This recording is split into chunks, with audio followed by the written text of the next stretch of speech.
Hello and welcome to this talk, which is about how to get started on your project, how to choose a topic and decide what you and your group are going to work on for your semester 1 work in research skills in English language.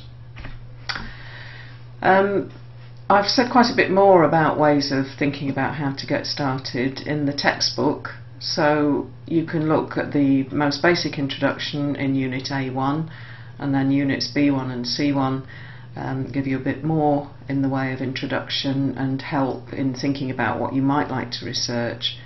And then Section D1 is some readings by established researchers where they talk about how they chose the sorts of areas that they were interested in for particular pieces of research that they wanted to do. So do have a look at the textbook, but this virtual lecture will give you a little bit more of an idea of how to get started, because that can sometimes be the most daunting thing. One of the things that you should find useful is your language awareness journal. If you remember last year, you were being encouraged to notice things about the way people use language, to do some questionnaires, interview type of dry runs and thinking about how to ask people about their use of language. Obviously there's a lot of reading involved in studying any topic, but you as a language researcher will be looking at texts from a different point of view as well. You were asked to think about things that may have happened to you in the past so that you could recall them, and ask people who knew you when you were younger about early experiences in your use of language. You were listening out for different accents, both local and national, and you were asked to keep all this recorded, and now you're going back to those sorts of things. You'll be establishing how much what you found out was just anecdotal and peculiar to you, and how widespread it was. So your language awareness journal is something that you can continue to use during this semester as your group project, into next semester as your individual project, and then into your third or final year when you think about doing a dissertation or a research project. So all the time you should be listening out for, thinking about, looking out for aspects of language in use that might be something you can research.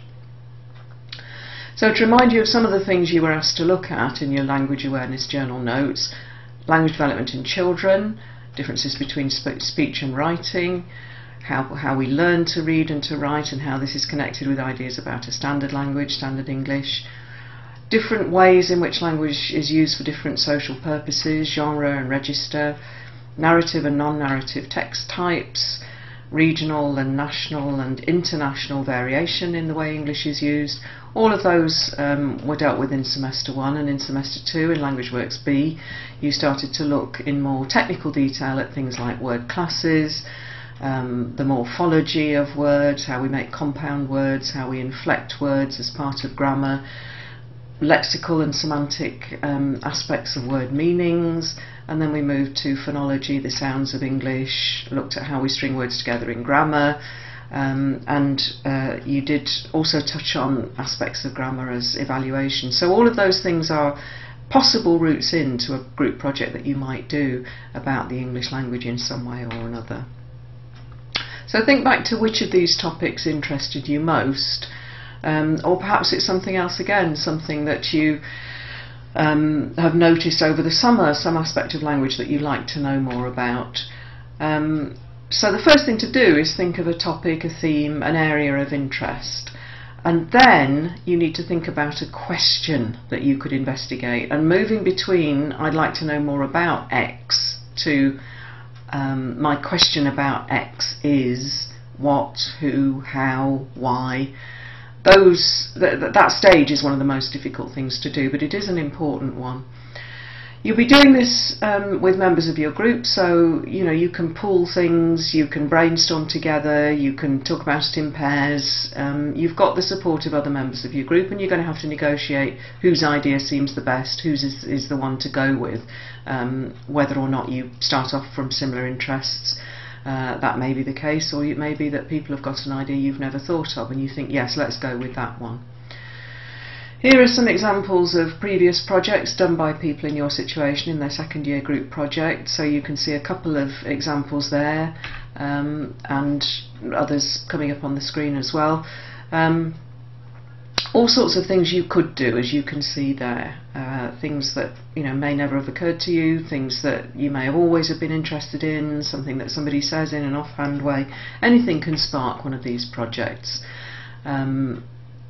Again, there's a whole range of ones that have been done in the past there. Think about what would interest you and what might make a good group project. And while you're doing that, think about what's practical. What's original might be interesting, could make a good presentation, which is what you have to do at the end of this process. But also think about what you can realistically do in the relatively short time that you've got available. You're likely to be doing some original data collection, and so you move from something like, okay, people talk about the passive voice. How much do I really understand about what the passive voice is? If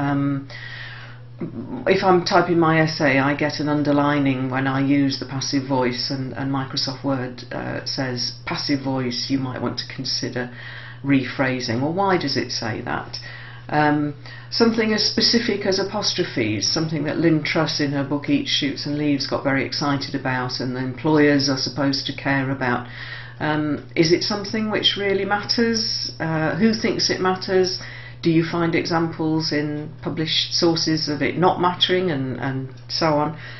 One group did a project on this a couple of years ago very successfully, so it's something as small as that might be what you decide to do. But do choose something manageable, something that really sharpens your skills in doing research, but isn't trying to be a PhD. You've only got 11 weeks, and it'll be a bit less than that by the time you get started. You've only got a limited number of resources to use, and it's probably the first time you've done something quite like this. So do think about what's realistic. So you may have a brilliant idea, but getting access to the data you need could be problematic. So be careful about that and think it through. You've done a bit of transcription of speech, but it always takes longer than you think. So if you're going to do something that involves transcription of speech, is that going to be realistic and practical?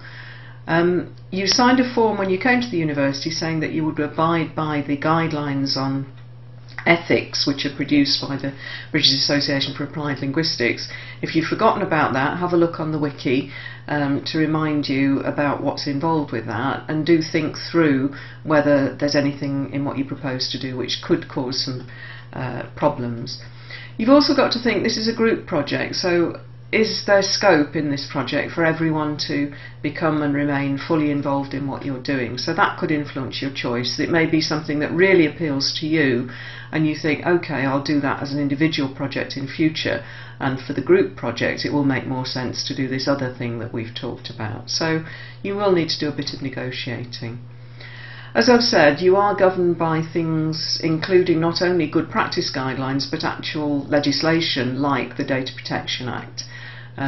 So if you're collecting data, you do need to be aware of the basics of that. I've written about it a bit in the textbook, and similarly with informed consent and ethical procedures. I think Rosamund's touched on this with you in the first year, but do make sure that you're aware of this and pay attention to it, so that you're not doing anything which could get you or me into trouble.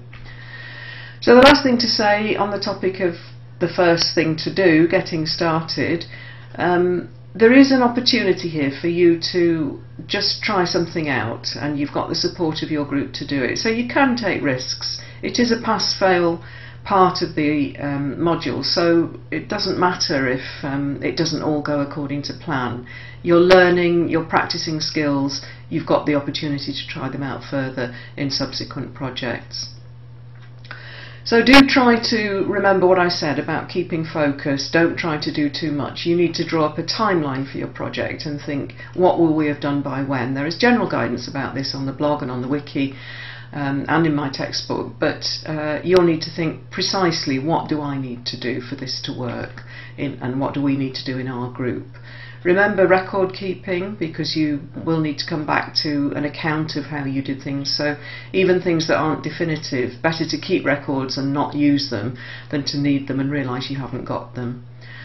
And remember, although we are asking you to work independently and to use your initiative, you are able to draw on all sorts of resources. There are lots on the wiki, on the blog, amongst your peers, other people in your group, people in other groups, and I'm around. You can contact me via email, you can contact me through my office hours, and there are the arrangements that we're making for access over the blog. So do use the resources available. It's your learning, you take control, use your initiative, but you're not entirely left to your own devices. We're here and we're available to support and help you, as are a whole load of written resources and online resources. So you've got the scope to do something really interesting and rewarding, so do make the most of it. So that's all I'm going to say about this topic. Thank you for watching this virtual lecture. You can watch it again as part of your group project, and it might be useful to you when you're thinking about your individual project after Christmas. And shortly you'll be able to watch other virtual lectures about other aspects of the topic. Bye for now.